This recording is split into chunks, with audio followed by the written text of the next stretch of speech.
Welcome to the Real News Network. I'm Paul Jay in Baltimore, and welcome to this week's edition of the Ratner Report with Michael Ratner, who now joins us from New York City. Michael's the President Emeritus of the Center for Constitutional Rights and Chair of the European Center for Constitutional and Human Rights in Berlin. He's also a board member of the Real News. Thanks for joining us again, Michael.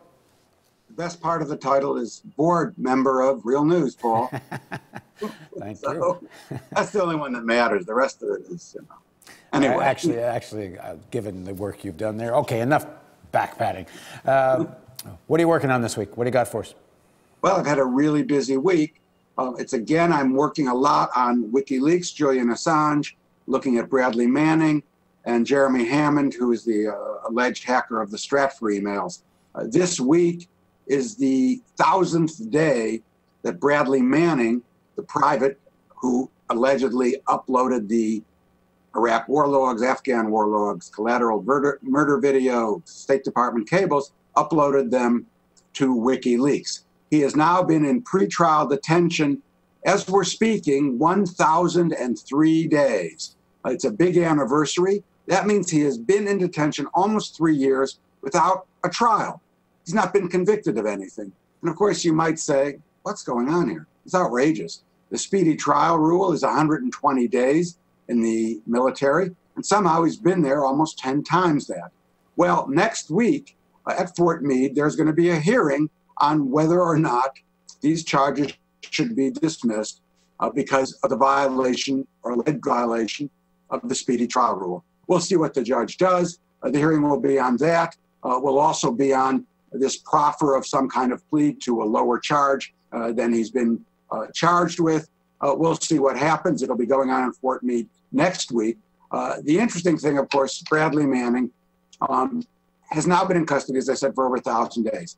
He's one of the two major sources, apparently, alleged sources, for my client, Julian Assange, and WikiLeaks. The other source, and I was in court today on it, not as the lawyer, but as an observer, is Jeremy Hammond. Jeremy Hammond has now been in custody for almost a year, 355 days or so. And he is alleged to have cracked into the Stratfor emails, of which there were 5 million, uploaded them to WikiLeaks. Stratfor is a private intelligence company. WikiLeaks has been putting them up regularly. The latest group of them has to do with Latin America, correspondence back and forth with various people in Latin America who are looking at things. Some of that Stratfor stuff is very interesting. One piece, of course, is the claim that there's a sealed indictment against my client, Julian Assange. Other pieces about Pakistan knowing the location of bin Laden. Other pieces about the Israelis furnishing the Russians with the codes of the military equipment they gave to the country of Georgia so the Russians could disable or shoot down that stuff. So there's a lot of stuff in Stratfor. But what you have here, if you look at it, you have two people, Bradley Manning, Jeremy Hammond, both in prison for a very long time. Julian Assange in the Ecuador embassy. Julian's actually been in custody now of some sort for 808 days. Bradley's ahead by a couple of hundred days. But I'm afraid, I fear that those differences, they'll always remain the same, but they may be less of a proportion. So you have Hammond, Manning, and Julian Assange. And today I was at the hearing, and the hearing today in the Manning case was about whether the judge in the case, it's in federal court in Manhattan, ought to recuse herself. Now, if you know anything about Hammond, it's one that the group he was with, allegedly with, called LulzSec, was a group of supposed hackers who are out there and got busted about a year ago. An informant busted them. And what's interesting, it's again entrapment, because what happened in that case is the FBI actually bought the computer that the documents from Stratfor were uploaded into. So the FBI knew about them taking all these Stratfor documents, then passing them on to WikiLeaks, but somehow the FBI let that happen. Presumably they wanted to not just entrap Jeremy Hammond, but entrap WikiLeaks as well. That was the first thing. The second thing is the charge against Jeremy Hammond is really serious. It's 37 years to life, computer hacking. And what that illustrates is the way this government right now is persecuting people who are trying to make the government or corporations transparent and make our country more democratic. The government doesn't want that. They're giving punitive charges against people, punitive against Jeremy Hammond, punitive, obviously, against Bradley Manning, who is facing life imprisonment, actually with a death penalty charge possible, although the government says they're not asking for it. And, of course, Julian Assange, if they ever get their hands on him, gone forever, I presume. And, of course, we all know the case of Aaron Swartz. Aaron, who was charged, not even as a hacker, was charged for uploading documents or downloading them, that he had the authorization to get from JSTOR, persecuted by the Boston U.S. attorney, and eventually, as a result, committed suicide. So what we're seeing going on in the country is incredible repression by the government. And the two philosophies here are, on the one hand, the government's philosophy is keep all the secrets we can, do all the dirty tricks and corruption we can, don't expose it, don't let it out.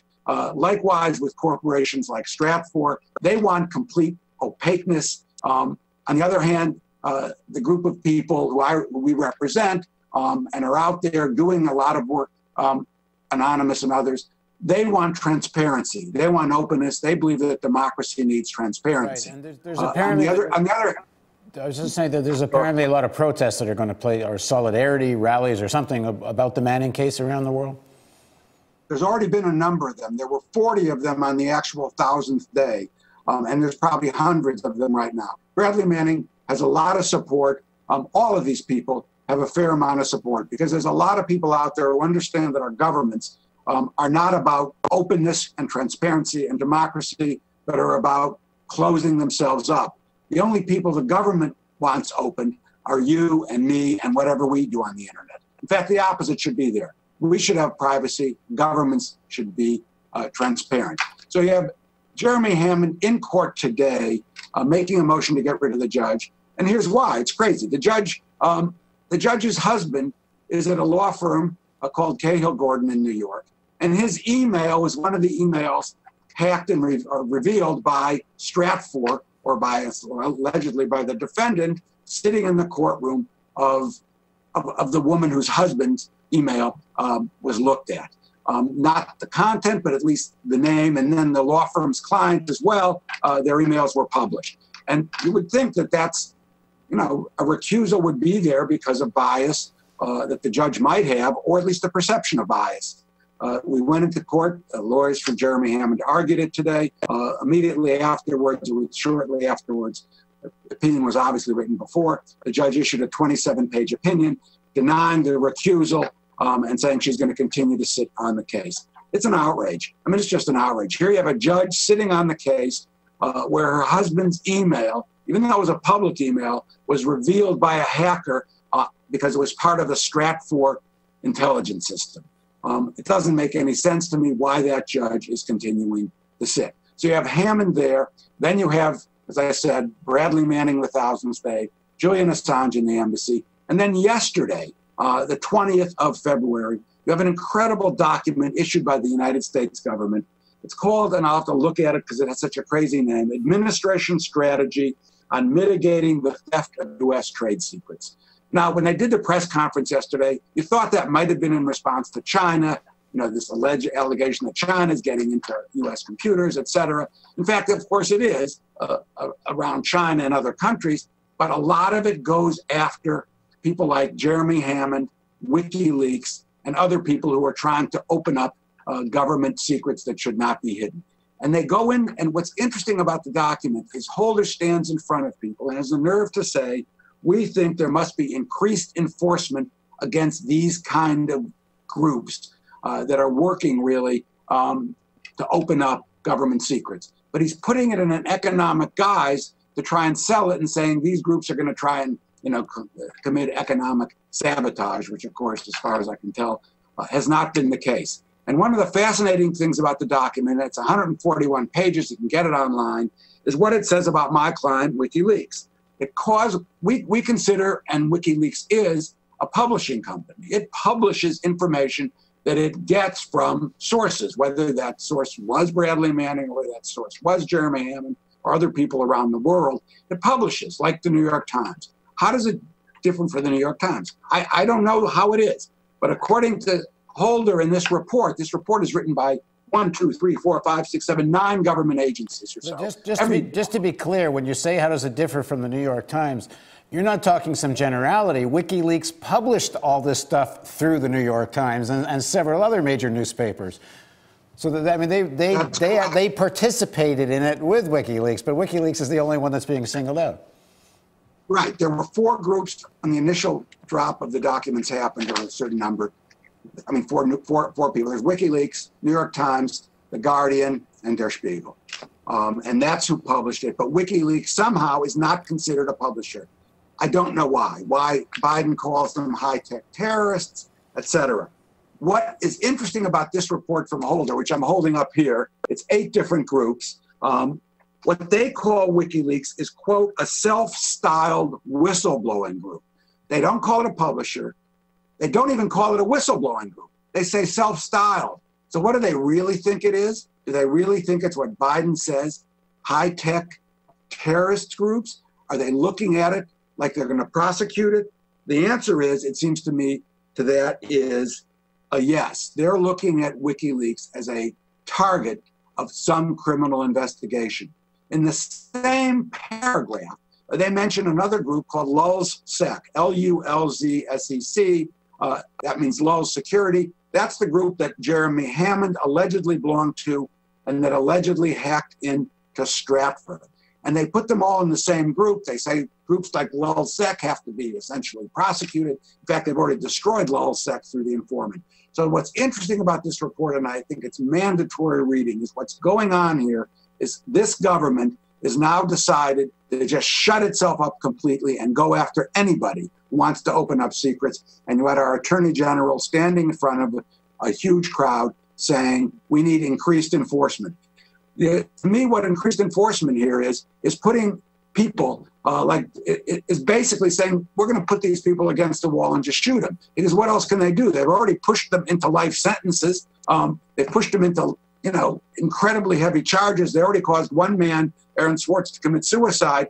And now they're saying they need increased enforcement. I mean, what's going on here is this fight between transparency of the government and a government that shuts itself up and doesn't allow the people to know what they're doing, and therefore cuts off any chance of democracy. We're at a very, very serious moment. The kind of rhetoric you're quoting Biden with is the kind of justification for using the indefinite internment under the NDAA legislation. Once you start using that kind of language about somebody, why can't the military pick them up and hold them?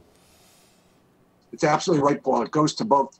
It goes to that kind of language that if they're a terrorist, then the NDAA, National Defense Authorization Act, would authorize their detention. And then why can't you drone them to death? We saw that report that China was considering droning a person in their mountains who was a drug dealer.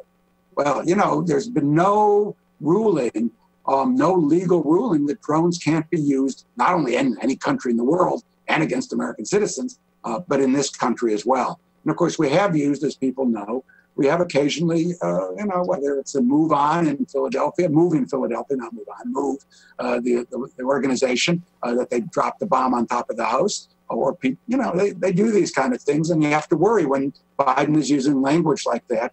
And that's why the safest place Julian Assange can be right now, other than in Ecuador, is in the embassy. Right. All right. Thanks for joining us, Michael. Thank you, Bill. And thank you for joining us on the Real News Network.